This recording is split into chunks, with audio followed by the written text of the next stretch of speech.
الرحمن الرحیم. جو حضرات نماز سے فارغ ہو چکے ہیں، اللہ تعالیٰ کے ذکر میں اور درود شریف پڑھنے میں آہستہ مشغول ہوتا ہوا. الحمدللہ رب العالمین. صلی اللہ وسلم علی رسول الکریم و نبیہ وعلی آلہ واصحابہ. اما بعد فاعوذ باللہ من الشیطان الرجیم. بسم اللہ الرحمن الرحیم. وهذا ذکر مبارک انزلناه افانتم له منکرون.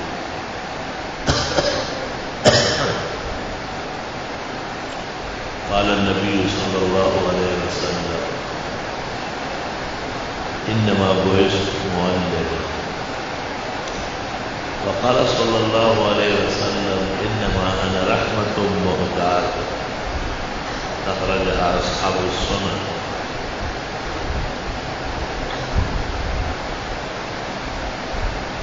سفر کے بعد کچھ اضمحلال طبع ہے. مسائل تو بہت ہیں لیکن خیال تھا کہ آج متفرق مسائل بیان کروں.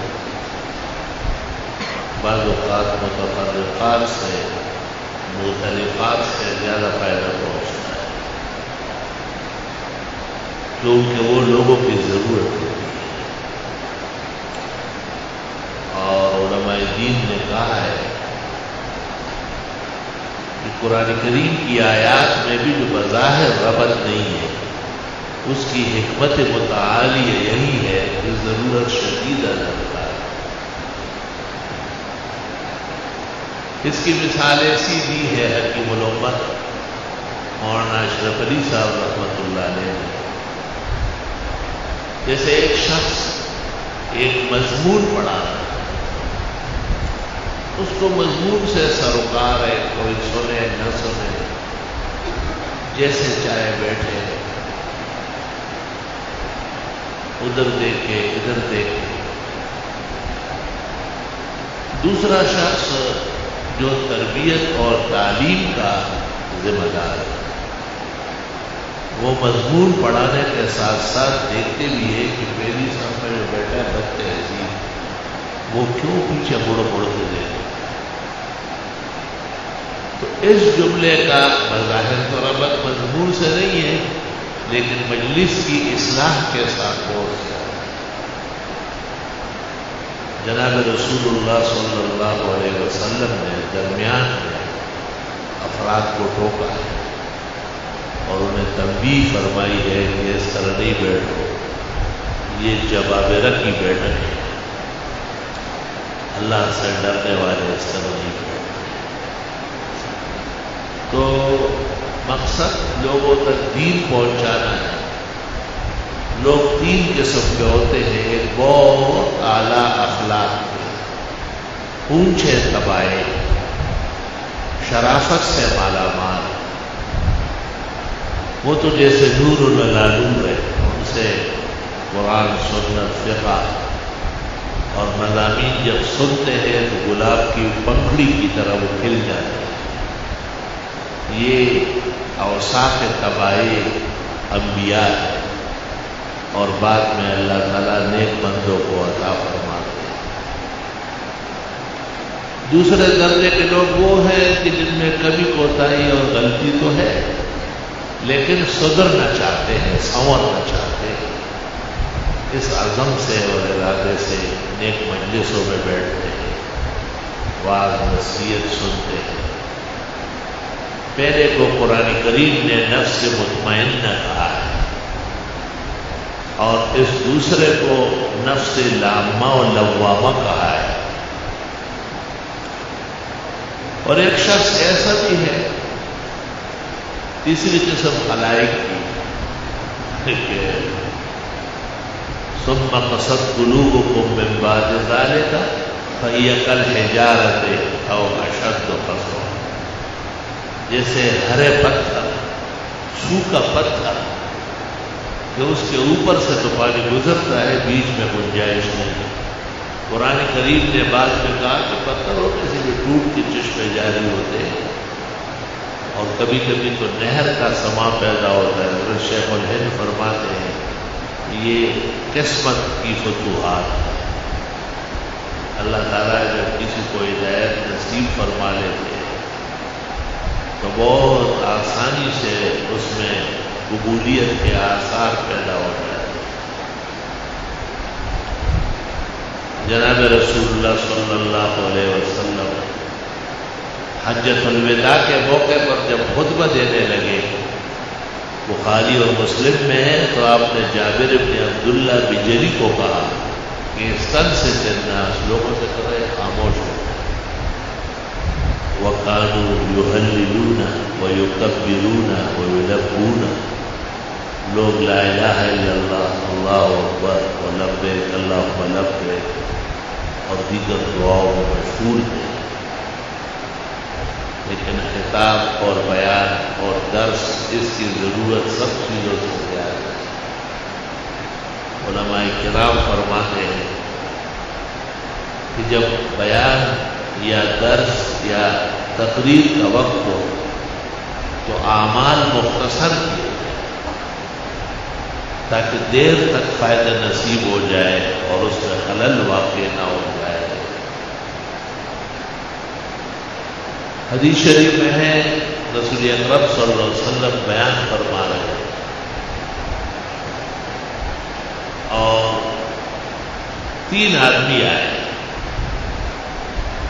اور تینوں کے علیحدہ علیحدہ حالات ہوئے۔ بیان ختم ہونے کے بعد آپ نے ارشاد فرمایا کہ اس وقت 3 آدمی آئے۔ ایک نے دیکھا کہ مجلس میں گنجائش ہے تو وہ آگے بڑھا، اور دوسرے کو مجلس سے حیا آئی، پیچھے بیٹھ گیا، اور تیسرا چلتا چلا گیا، سننے کی کوشش ہی نہیں کی، نہ بیٹھ گیا۔ آپ نے فرمایا جو آگے بڑھا اللہ اس کو آگے رکھے،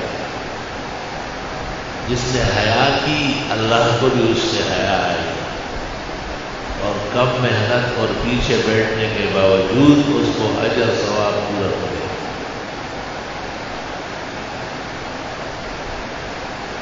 اور وہ تیسرا جو چلتا گیا تو آپ نے فرمایا کہ اللہ نے بھی اس سے انحراف۔ اس کا عام مطلب حضرات محدثین بیان کرتے ہیں کہ اس کو ضرورت نہیں تھی تو اللہ تعالیٰ نے بھی اس کو اجر و ثواب سے محروم کر دیا۔ امام کرمانی رحمۃ اللہ علیہ بخاری کے شارح ہیں اور طبعاً متشدد اور جلالی ہیں، انہوں نے بہت زیادہ سخت حکم لگایا اس پر۔ حضرت اقدس امام العصر حضرت مولانا انور شاہ صاحب نے فرمایا اگر کرمانی کے پاس کوئی اور وجہ ہو تو بیان کرے، اس روایت سے یہ شدت معلوم نہیں ہے، لیکن اتنا پتہ چلتا ہے کہ یہ قسمتوں کی جنگ ہے۔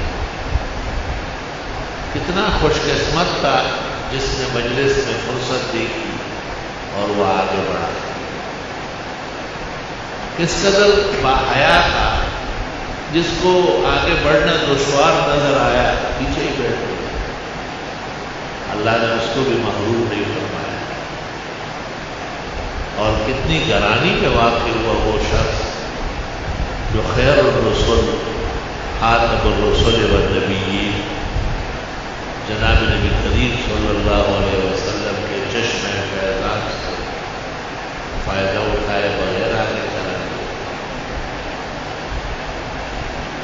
اس سے یہ بھی پتہ چلتا ہے کہ درس دینے والے کو لوگوں کو دیکھنا چاہیے،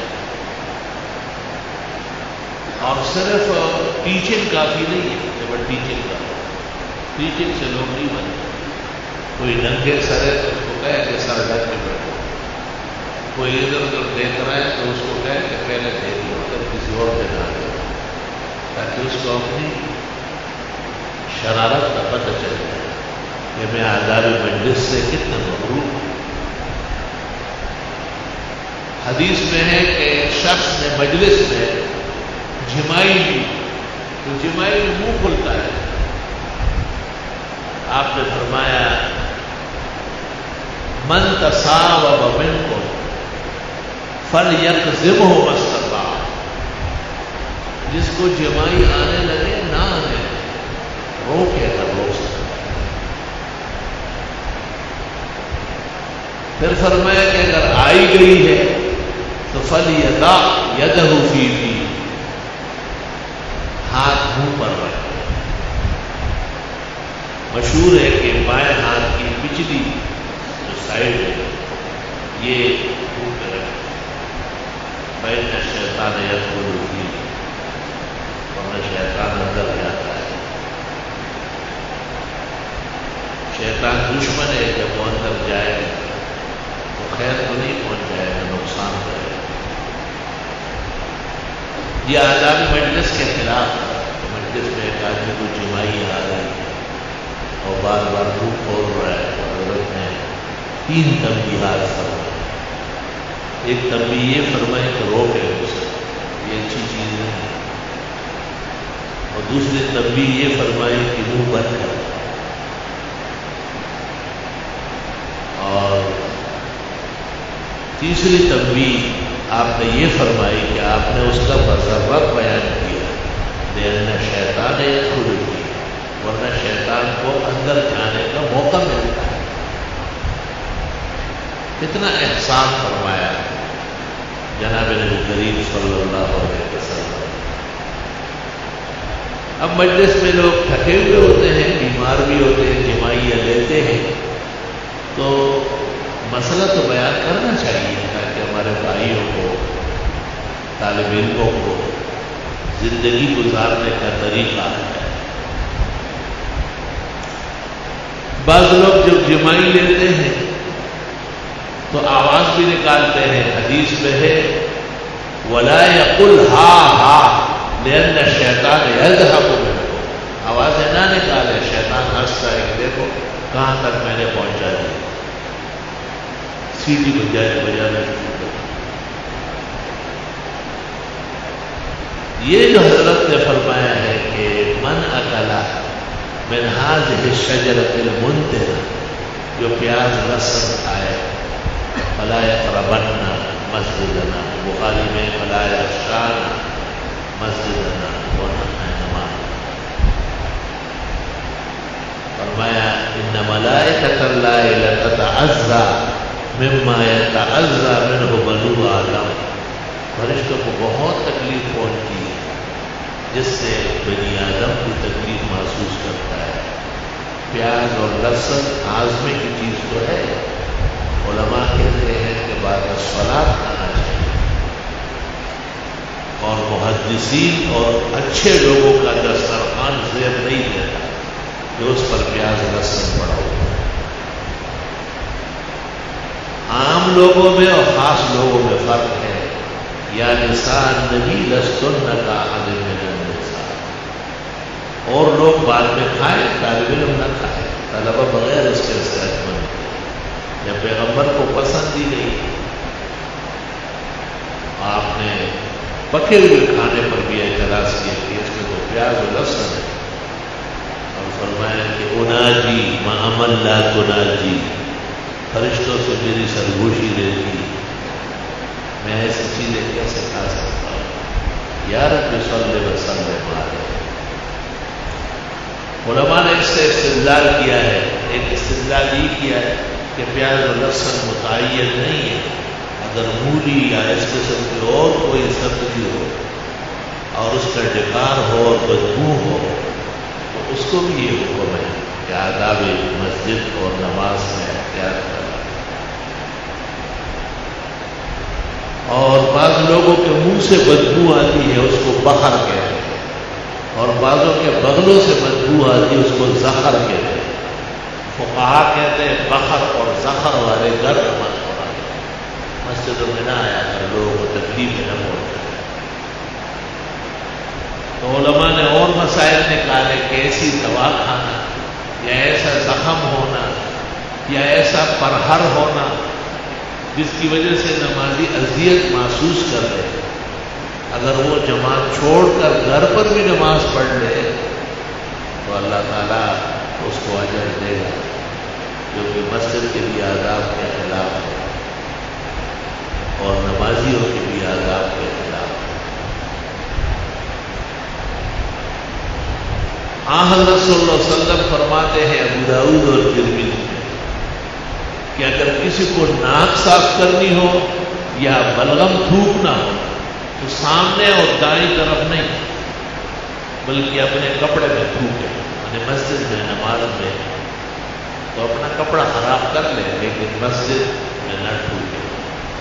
اور فرمایا اللہ رب العالمین دائیں ہیں اور سامنے ہیں، بین اللہ کر تو آجی ہے، آپ اللہ تعالیٰ کے سامنے کھڑے کیسے تھوک رہے ہیں؟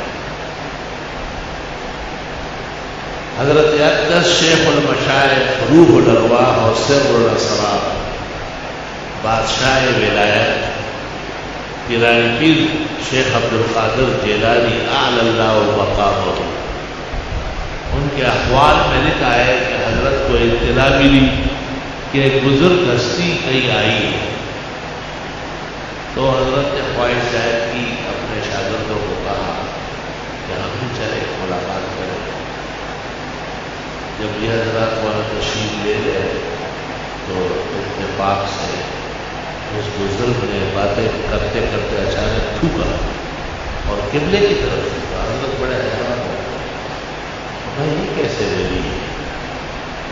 یہ تو قبلہ اور غیر قبلہ میں فرق نہیں ہے، قبلہ تو ایمان کا مرکز ہے، قبلے کی طرف تو نماز ہوتی ہے، وہاں تو سجدہ تجویز ہوا ہے اور یہ بے خیالی میں تھوک رہا ہے۔ فرمایا حرام باللہ کہ اس کو ولایت کی بو بھی لگے، ولایت سے بہت دور ہے۔ اولیاء کے تو اعضاء، اقوال، اعمال، افعال تول ترازو سے تلے رہتے ہیں۔ آہا سبحان اللہ وبحمدہ، سبحان اللہ العظیم۔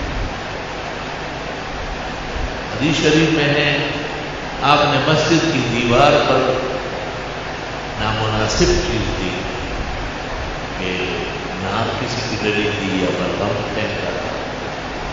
نئے نئے زمانہ تھا، اسلام آ رہا تھا، آپ کے ذریعے مکمل ہو رہا تھا، صحابہ بہت باصفا اور پاکباز طبقہ تھا، لیکن بہرحال انبیاء تو نہیں تھے، بشر تھے اور انسان تھے، محتاج تربیت تھے۔ آپ خود اٹھے اور آپ نے مسجد کی دیوار سے وہ ناک جو پڑی تھی یا تھوک پڑا تھا اس کو صاف کیا اور بہت ناراضگی سے فرمایا کہ جس شخص نے یہ ڈالا ہے قیامت کے دن یہ اس کے پیشانی پہ زخم ہوگا اور سارے محشر کے لوگ اس کی بدبو سے تنگ ہوں۔ اتنی سخت سزا آپ نے اس پر سنا۔ اس سے مسجد کے آداب، احترام اور تقدس اندازہ کرنا چاہیے، بغیر ضرورت کی اونچی آواز نہ ہو۔ بخاری شریف میں ہے کہ ایک صحابی نے دوسرے کو ڈانٹا بہت زور سے، چیخا اس کو، اور آپ ایک دم گھر سے باہر آئے اور آپ نے کہا اترفع صوتک وانت بالمسجد، مسجد میں اس طرح بولتے۔ اس نے کہا میرے پیسے اس پر قرضہ ہے، دیتا نہیں ہے، میں بہت محتاج ہوں۔ آپ نے اس دوسرے کو کہا کہ کیوں نہیں دیتے؟ اس نے کہا دینا چاہتا ہوں۔ آپ نے اس کو کہا نس سے پھر تو آدھا دے، کیونکہ یہ کہ تم نے گناہ کیا ہے بلا وجہ آواز اٹھائی ہے، آدھا اس میں چھوڑ دیا۔ اس نے کہا حضرت میں آدھے پر راضی ہوں۔ آپ نے دوسرے کو کہا کہ ابھی آ جاتا تاکہ جھگڑا ہمیشہ کے لیے ختم ہو۔ مرض الوفات میں آپ بہت تکلیف سے اٹھ کے اور علی اور عباس کے سہارے سے باہر آ گئے، جنازوں کے لیے خاص کر۔ ایک موقع پہ آپ سے کہا گیا ہم جنازہ اندر مسجد میں لاتے ہیں. آپ نے کہا اخرج لہا فی سکککم، گلی میں آ جاؤ لیکن مسجد میں جنازہ نہیں آنے لگے. لوگ سمجھتے تھے مسجد نبوی میں اللہ نے وہاں بھی انتظام کرایا، تب جنائز پایا ہوتے ہیں. پہلے جگہ نہیں تھی جو اندر معاوضہ میں لاتے ہیں تو جنازے کا پتہ ہی نہیں چلتا، امام باہر نکل جاتا ہے، صرف اعلان ہوتا ہے. ترمذی شریف اور ابو داؤد میں ہے من صلی علی المیت فی المسجد فلا شیء لہ، جو مسجد میں جنازہ پڑھے اسے کچھ بھی نہیں ملے. علماء نے ایک ہیلہ کیا ہے کہ کچھ لوگ امام اور میت باہر ہو اور باقی لوگ مسجد میں ہو. علامہ شامی نے اس قسم کی تیر اندازی کی اور شہروں میں جگہ نہیں ہے، لوگ پریشان ہو گئے. لیکن فقہائے احناف کا مذہب مطلقاً کراہیت کا ہے. فتاوی عالمگیری میں ہے وَلَوْ كَانَ الْمَيِّتُ وَبَعْضُ الْقَوْمِ خَارِجَ الْمَسْجِدِ وَأَكْثَرُهُمْ فِي الْمَسْجِدِ أَوِ الْمَيِّتُ وَأَكْثَرُ الْقَوْمِ خَارِجَ الْمَسْجِدِ وَبَعْضُهُمْ فِي الْمَسْجِدِ يُكْرَهُ لأن کراہیتہ مطلقہ. ہندیہ کتاب الجنائز. ہر حال میں مسجد میں جنازہ کم لوگ ہو یا زیادہ لوگ ہو منع فرمایا ہے، منع پسند کیا ہے. اصل مذہب حنفیہ کا یہی ہے جو ہندیہ میں ہے، قاضی میں ہے، بزازیہ میں ہے، تاتاریہ میں ہے، باہر میں ہے، تبیین میں ہے، نہر میں ہے، مبسوط میں ہے، بدائی میں ہے، ملتقى میں ہے، مجمع میں ہے. اللہ کی کمزوری بہت آپ پیش آ رہی ہے. جلال الدین سیوطی رحمۃ اللہ علیہ نے ایک کتاب لکھی ہے کہ امت میں کہاں کہاں تبدیلی آئی. اس میں اس پر بھی افسوس کا اظہار کیا ہے کہ علماء کے ہوتے ہوئے حافظ اور قاری نماز پڑھا رہے ہیں اور میں فتن قیامت میں سے. پھر کہتے ہیں عام نمازوں کی طرح عید بھی مسجد میں پڑھتے ہیں، قیامت کی علامات میں سے. پھر فرماتے ہیں عنقریب جنازے مسجد میں پڑھے، اس وقت نہیں ہوا.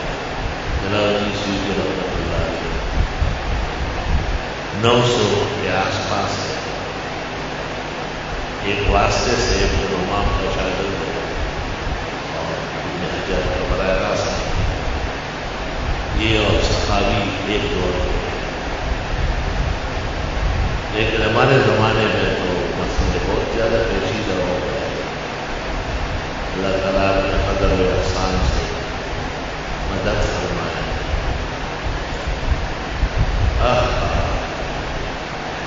ایک شخص باتیں کر رہا تھا اور بائیں ہاتھ ہلا رہا تھا. آپ نے اس کو کہا دائیں ہلا لیتے تو اللہ تم سے خوش ہو.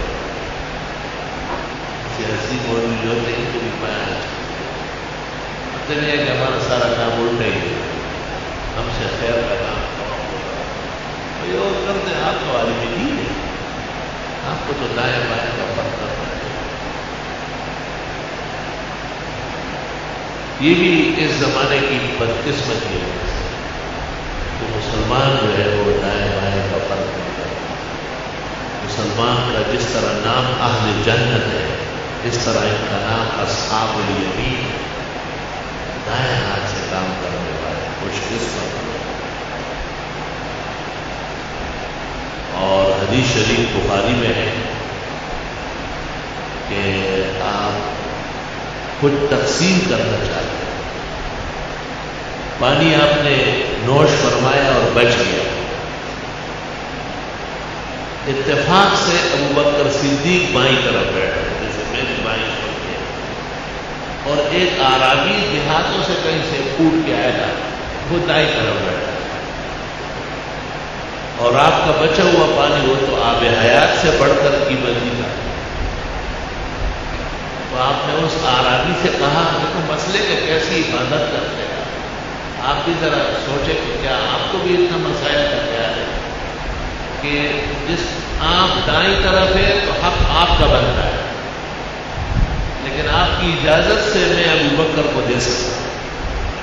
وہ آرابی بھی علم کا کٹ لگتا، سبحان اللہ، کہتے عوام میں بھی خواص ہوتے۔ اس نے کہا لا اوصرن احدا علی نفسی، میں اپنے اوپر کسی کو ترجیح نہیں دے سکتا، آپ سے بچا ہوا مجھے ملنا چاہیے۔ پتہ ہماری میں غصے سے لیکن آپ نے مسئلے کے خلاف نہیں کرا اور صرف یمین کی حفاظت کرنا۔ اس سے بہت سارے معاشرتی مسائل معلوم ہوتے ہیں۔ مثلا ایک دینی جماعت نے کینڈیڈیٹ بنایا ہے غلط آدمی، وہ اتنا اچھا نہیں ہے لیکن جماعت صحیح ہے، اور ایک غلط جماعت نے بہترین آدمی کھڑا کیا، تو مسئلہ پیش آتا ہے نا، علماء سے لوگ پوچھتے ہیں کہ بھئی یہ نماز کا روزے کا دین کا پابند ہے، اگر تو اس کی پارٹی ایسی ہے، دوسری طرف علماء کی پارٹی ہے، اہل حق تنظیم ہے، لیکن آدمی ان کا قابل اعتراض ہے، ہم ووٹ کس کو دیں؟ تو اس حدیث سے پتہ چلتا ہے کہ جس کا سینس صحیح ہو، چونکہ بنیاد اہل حق کی صحت پر ہے، باوجود کمزوریوں کے اس شخص کو ترجیح دی جائے گی، اور یہ جو ایک خصلت انسان ہے اس کی تائید سے ایک غلط جماعت پروان چڑھے گی، یہ اپنی جماعت کے سامنے کچھ بھی نہیں ہو سکتا۔ اس قسم کے مسائل جب دونوں رخ کے ہوں اور فقیہ کے پاس آتے ہیں تو جواب دینا بعض اوقات تحیر کا باعث ہوتا ہے۔ جناب نبی کریم صلی اللہ علیہ وسلم کے سامنے بھی ایسا مسئلہ ہے، آپ سے مشرکین نے درخواست کی کہ ہم آپ سے بات کرنا چاہتے ہیں، لیکن یہ جو آپ کے مجلس کے لوگ یہ تو ہمارے غلام رہے ہیں، نوکر چاکر رہے ہیں، ہم بھی بیٹھے اور یہ بھی بیٹھے، یہ کم از کم ہماری عزت اور شرف ہے، اگر آپ انہیں ہٹا سکے تو ہم آپ کی بات سننا چاہتے ہیں۔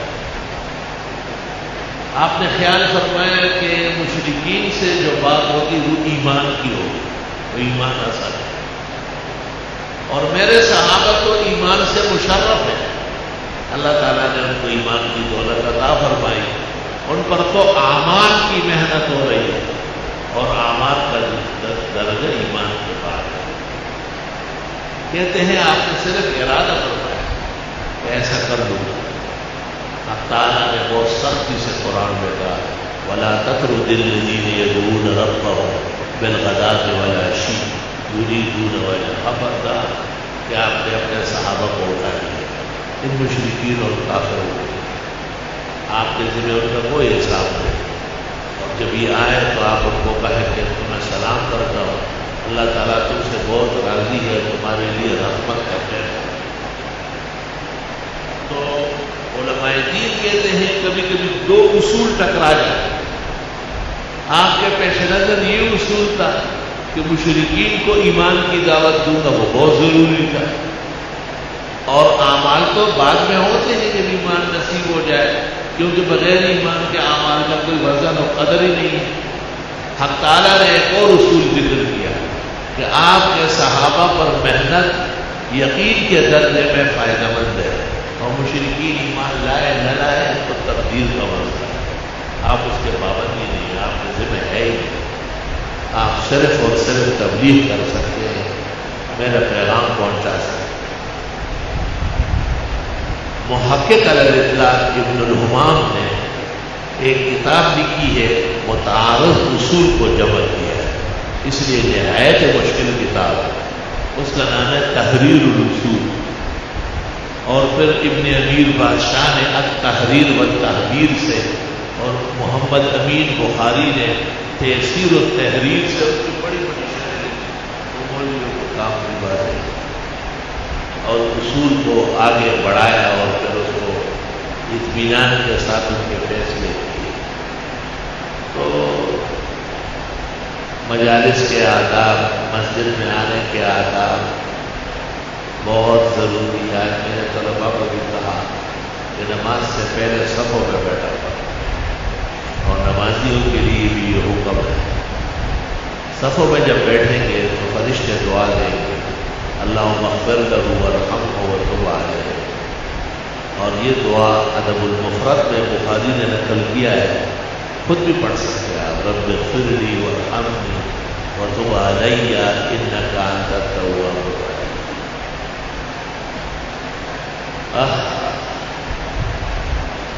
یہاں ایک اصول متعارف ہو رہا ہے۔ حکم یہ ہے کہ جماعت سے پہلے لوگ صفوں میں بیٹھے ہوئے اور آنے والا السلام علیکم نہیں کر سکتا، میرے آنے پر نمازی کھڑے ہو جائے۔ کئی دفعہ کہا کہ کوئی راستہ دے دو، کھڑے ہونے کی کیا ضرورت ہے؟ ہمارے کلاسوں میں بھی طالب علم کو کھڑے ہونے کی ضرورت ہے۔ ترمذی شریف میں ہے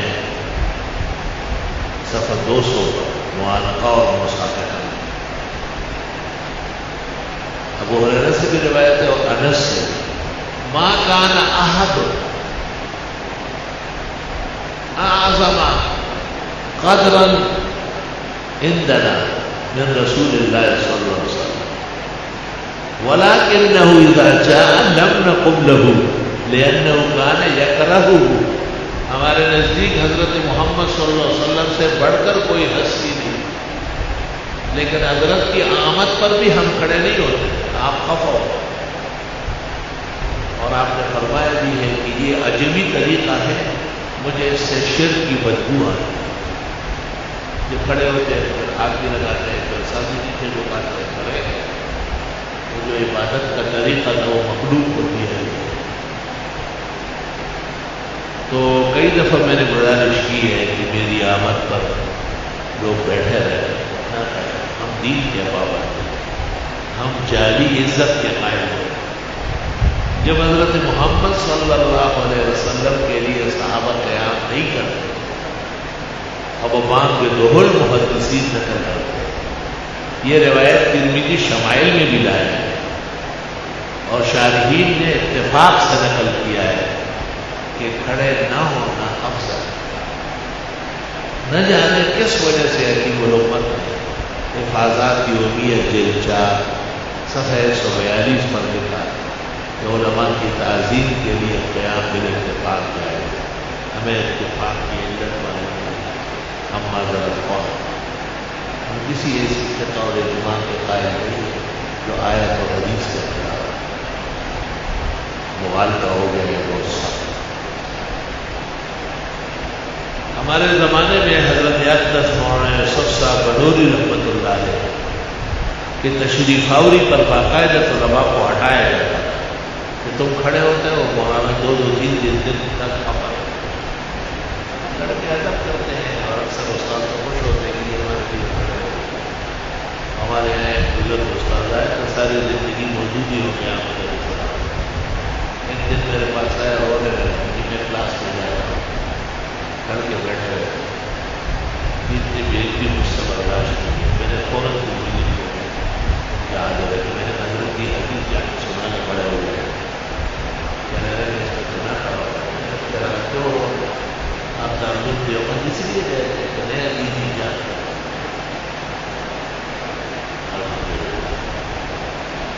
میں نے کہا دین تب آگے بڑھے گا جب آپ اور ہم اپنے نفس پر لاغ کر پاؤں۔ یہ چاچے ماموں کو دین نہیں ہے کہ اس کے احترام میں کھڑا ہوا، دوسرا اس کے احترام میں کھڑا ہوا، پھر ہم میں اور بدعتیوں میں کیا ہوا۔ میں تمام کام جو کیا ہے اپنے خیالی احترام کی نیت سے، باباؤں کی قبروں پہ چادریں چڑھاتے ہیں، جھنڈے لگاتے ہیں، ان کے عورس کرتے ہیں، ان کے ڈونڈے کرتے ہیں، ان کی راتیں مناتے ہیں، سب احترام، لیکن بے اصل احترام، بے وجہ احترام۔ یہی یہود نصارہ کی خصلت تھی، انہوں نے بغیر کسی شرعی وجوہات کے پیغمبروں کو خدا کا بیٹا کہنا شروع کر دیا، اور مشرکین نے پھر ملائک کو خدا کی بیٹیاں اور بہت سارے بتوں کو خدا کے پیاروں کی یاد میں یا لاوری سمجھ لی. قرآن کریم نے کہا ان ہی الا اسماء سمیتموها انتم وآباؤکم، یہ تم نے اور تمہارے باپ دادوں نے جھوٹ گھڑا ہے. ما انزل اللہ بہا من سلطان، اللہ نے اس کی کوئی وجہ بیان نہیں کی. لا الہ الا اللہ وحدہ لا شریک. بھئی کوئی چیز دینی ہے تو دایاں ہاتھ کافی ہے. اگر دایاں ہاتھ کافی نہیں ہے، جیسے وزنی ہے تو بایاں ہاتھ لگانا سنت سے ساتھ. جیسے چہرہ دونوں ایک ہاتھ سے تو نہیں ہو، دونوں ہاتھ سے تو نہیں. لیکن کلی کرنا یا ناک صاف کرنا، کلی دائیں ہاتھ سے اور ناک بایاں ہاتھ. یہ جب آپ نہیں سمجھیں گے طالب علم یا داڑھیوں والے، تو یہ جرمنی اور جاپانی اس کو یاد کریں گے. ان کی ذمہ داری ہے کیا؟ انہوں نے تو نبی آخر زمان کو قبول ہی نہیں کیا. اولئک کالانعام، وہ تو ڈنگر، ان شر الدواب، بدترین کائنات، ان سے کیا خیر کی توقع. لا الہ الا اللہ. تو دائیں ہاتھ سے آپ دیں گے کسی کو خیر کی چیز، فقیر کو بھیک دے رہے ہیں، طالب علم کو تعاون دے رہے ہیں، وہ بھی دائیں ہاتھ سے. وہ غریب ادب کی وجہ سے بائیں ملاتے ہیں اور اس سے گڑبڑ ہو گئی. تو میں ان کو کہتا میں نے بھی دائیں ہاتھ کا، دائیں ہاتھ سے لے اور دائیں ہاتھ سے لے. تو ایک دوست کے میرے اپنی زندہ ہے، بیمار ہے بہت، لیکن مجھے کہتے ہیں بڑی خیر کس طرح ہے لیکن سب پابندی آپ نے بیان کی. میں نے کہا نہیں ہے، میرے ہاتھ سے میں نے کہا وہ بخاری میں 7 آدمی قیامت کے دن عرش کے سائے میں ہوں گے. ان میں آپ 7 واقعہ ہے. انفق یمینہ، جو دائیں ہاتھ سے دے، ولا تعلم شمالہ، بائیں کو پتہ نہیں چلے. آپ کو تعجب سے اس سے بخاری دنیا سے نکل جائے گی. کہتے ہیں مسائل راستے میں بیٹھے ہوئے تھے، رو رہے تھے. کہتے ہیں مولویوں نے چھرے بھونک. یہی لوگوں کو وطروں کے بعد نفل کی تلقین کرتے اور نبی کی حدیث نہیں سناتے کہ آپ نے کہا وطر رات کی آخری نماز. جو رات کی آخری نماز وطر ہے تو نفل ختم ہو گئے. جتنے نفل ہے وطر سے پہلے جھگڑے کی کیا بات ہے، ناراضگی کی کیا بات ہے. اجعلوا آخر صلاتکم باللیل وطرا متفق علیہ. اور وطر کے بعد نفل پڑھے گئے یعنی شان بخشا کہتے بعد ہوئے قبل لأن بعد منہی عنہ. اور ملا علی قاری کہتے جتنی روایات بعد ما اوترا یہ اصل میں ہے قبل اوترا لأن بعد منہی عنہ. اتنے واضح مسائل موجود. ایک بزرگ نے گزرے ہوئے جمعے کو شاید شوال کے 6 روزوں پر لمبا مقالہ جمع شاید ایک دوست نے مجھے دکھایا. اخیر میں حوالہ عالمگیری کا دیا. میں نے اس کو کہا اور چھوڑو، عالمگیری یہ پڑھی ہے ان کے آگے رکھی ہے. اور اس میں لکھا ہے کہ امام ابو حنیفہ کے یہاں مطلقاً شوال کے 6 روزے رکھے، ایک ایک کر کے رکھے یا 2 دن بعد رکھے یا آرام سے رکھے. امام اعظم نے اجازت. میں نے کہا پھر آگے لکھا ہے کہ وقال المتاخرون لا باس به. تو میں نے کہا کلمۃ لا باس بھی ان کو میں یاد کراؤں گا کہ کلمۃ لا باس تو استعمل لخلاف الاولاد، یعنی اگر رکھے گئے تو اچھا کام نہیں تھا، اچھا کام نہ رکھنا. تو عالمگیری میں صحیح لکھا ہوا ہے اور اعلیٰ حضرت نے جو مقالہ لکھا ہے وہ سارا کا سارا غلط، فحش پر تمام غلطیوں کا پلندہ ہے. اور چھوڑے خود حضرت بنوری کو اٹھا لیتے. معارف السنن سے شوال میں حضرت بنوری لکھتے ہیں یہ سلف میں اختلاف ہے کیونکہ مالک اور ابو حنیفہ قائل نہیں، اور بخاری سعد بن سعید کی وجہ سے اس حدیث کے قائل نہیں. تو ہے کیا جنگ اخبار میں لکھنا ضروری ہے کہ آدمی غلط سند لکھے؟ جنگ اخبار میں اسلامی صفحی اسلام کا علم بردار ہے. اس کے ایک ایک سطر کا حساب کیا جائے۔ اللہ تعالیٰ درست سمت پر رہنا سہنا نصیب فرمائے، نفسانیت اور بشریت سے اللہ ہماری بھی حفاظت فرمائے۔ خیر بعض مسائل میں اختلاف ہوتا ہے، جیسے حنفیہ کے نزدیک امام کی اقتداء میں فاتحہ پڑھنا ٹھیک نہیں ہے، امام کے پیچھے آمین زور سے کہنا ٹھیک نہیں ہے، امام کے پیچھے رکوع جاتے ہوئے یا سر اٹھاتے ہوئے تیسری رکعت کے لیے جاتے ہوئے رفع یدین نہیں ہے، لیکن اور امام ہیں انتہا اس میں گنجائش ہے۔ تو بعض مسائل اختلافی ہے۔ میرے رسالے پر مولانا مفتی نظام الدین نے جو تقریر بھی کی اس میں بھی ایک انہوں نے یہ لکھا کہ یہ مسئلہ خود علماء احناف میں اختلافی رہا ہے، اور میرا لکھا کہ انہوں نے اس کے منفی پہلو کو ترجیح دی ہے جو بہت اہم اور مہم تحقیق سامنے ہے۔ رسالہ چھپا ہوا ہے افسر المقال، اور اس میں مولانا کی تقریر اور شاہ سے کی ہے، حضرت مولانا حسن جان کی ہے، محقق الاسر مولانا سرفراز خان۔ اللہ تعالیٰ اعمال آسان فرمائے، اور کچھ طبیعت اس مقدار میں شفا ہے خدا جانے کہ سفر کی تھکاوٹ ہے، سفر بھی ایک عجیب بات ہے۔ پیغمبر نے فرمایا کہ کم سفر کیا آپ پسند نہیں فرماتے۔ بخاری اور مسلم میں آپ نے کہا اذا قضى احدكم نعمته، جب تمہارا کام ہو جائے فلیتعجل الى بیتی، واپس گھر آئے، فإن السفر يمنع عنه الأكل والشرب والنوم أو كما قال، کیونکہ سفر میں نظام زندگی متاثر ہو جاتا ہے۔ ایک حدیث میں آپ نے فرمایا کہ ان سفر قطعۃ من العذاب، سفر بھی تکلیف کا ایک حصہ ہے، اور پھر مثال دے دی کہ دیکھو آرام میں، راحت میں، کھانے میں، پینے میں، کئی چیزوں میں فرق آ جاتا ہے۔ لا الہ الا اللہ وحدہ لا شریک لہ، لہ الملک ولہ الحمد وعلی کل شیء قدیر، الحمدللہ رب العالمین۔ اللہم صل وسلم علی النبی وعلی آلہ واصحابہ وبارک وسلم وسلم علیہ۔ ربنا آتنا فی الدنیا حسنہ وفی الآخرۃ حسنہ وقنا عذاب النار۔ اللہم انا نسألک العفو والعافیہ فی الدنیا والآخرہ۔ اللہم انا نعوذ بک من جمیع المحن والفتن ما ظہر منها وما بطن۔ اللہم انا نعوذ بک من عقابک وفتنة عبادک وشر بلادک۔ اللہم ارحم عبادک وبلادک عما یوجب مقتک وغضبک۔ اللہم ولی امورنا خیارنا ولا تولی امورنا شرارنا، وارزقنا حکومتا صالحة عادلہ التي ترعى عبادك وبلادك عما يوجب مقتك وغضبك۔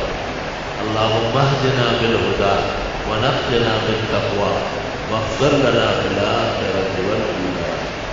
اللهم نور قلوبنا بنور الإيمان واشرح صدورنا للسنة والفقه والقرآن، يا الله يا رحمن يا عزيز يا غفار يا حنان يا منان، صلى الله عليه وسلم۔